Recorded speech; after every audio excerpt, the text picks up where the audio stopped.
नमस्कार दोस्तों, पीएल के मोटिवेशनल में आपका हार्दिक अभिनंदन स्वागत है।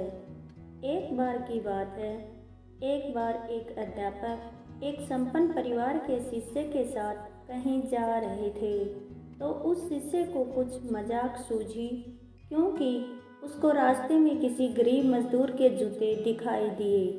उसने अध्यापक से कहा, गुरुजी, अगर हम इन जूतों को छुपा दें तो कितना मज़ा आएगा। देखते हैं मजदूर पर इसका क्या असर पड़ता है। अब उसको तो मजाक सूझ रहा था, लेकिन गुरुजी ने कहा, नहीं, गरीब मजदूर के साथ इस तरह का मजाक करना ठीक नहीं है। अध्यापक ने शिष्य से कहा, क्यों न हम इन जूतों में कुछ सिक्के डाल दें और देखें कि इसका इस गरीब मजदूर पर क्या प्रभाव पड़ता है। उन्होंने ऐसा ही किया। जैसे ही मजदूर अपना काम करके लौटा तो उसने एक पाँव अपने जूते में डाला तो उसको कुछ कठोर सा महसूस हुआ। उसने अंदर हाथ डाला तो उसको कुछ सिक्के दिखाई दिए। वह थोड़ा आश्चर्य में पड़ गया। आसपास किसी को देखा तो कोई भी दिखाई नहीं दिया, क्योंकि गुरु और शिष्य एक झाड़ी के पीछे छिपकर उस मजदूर को देख रहे थे।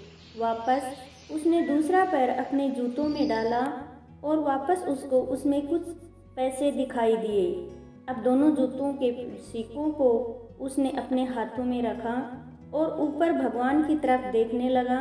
बोला, हे प्रभु, पता नहीं किस भले मनुष्य ने ये सिक्के मेरे जूतों में छुपाए हैं, लेकिन जिसने भी छुपाए हैं उसको मेरी दुआ है, ताकि इन पैसों से मैं अपने बच्चों और पत्नी के लिए कुछ खाना और दवाइयाँ ला सकूँगा।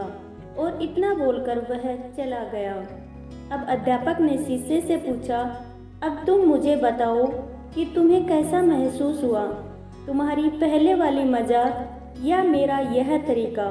तब शिष्य ने गुरुजी से कहा, गुरुजी, मैं आपसे क्षमा चाहता हूँ। अब मुझे समझ आ गया है कि सच्ची खुशी किस चीज़ में है। जब हम किसी का मजाक उड़ाते हैं तो हमें कुछ पल का आनंद मिलता है, लेकिन इससे हमें बद्दुआ मिलती है। परंतु अगर हम किसी की मुश्किल परिस्थिति में मदद करते हैं, दूसरों को खुशी देते हैं, तो हमें सच्ची खुशी मिलती है। इस तरह खुशियाँ बांटते रहिए, मुस्कुराते रहिए, लोगों की मदद करते रहिए। साथियों, क्या लेकर आए थे, क्या लेकर जाएंगे। खाली हाथ आए थे, खाली हाथ जाएंगे। कहानी कैसी लगी? यदि अच्छी लगी तो चैनल को लाइक, शेयर, सब्सक्राइब कीजिए। धन्यवाद।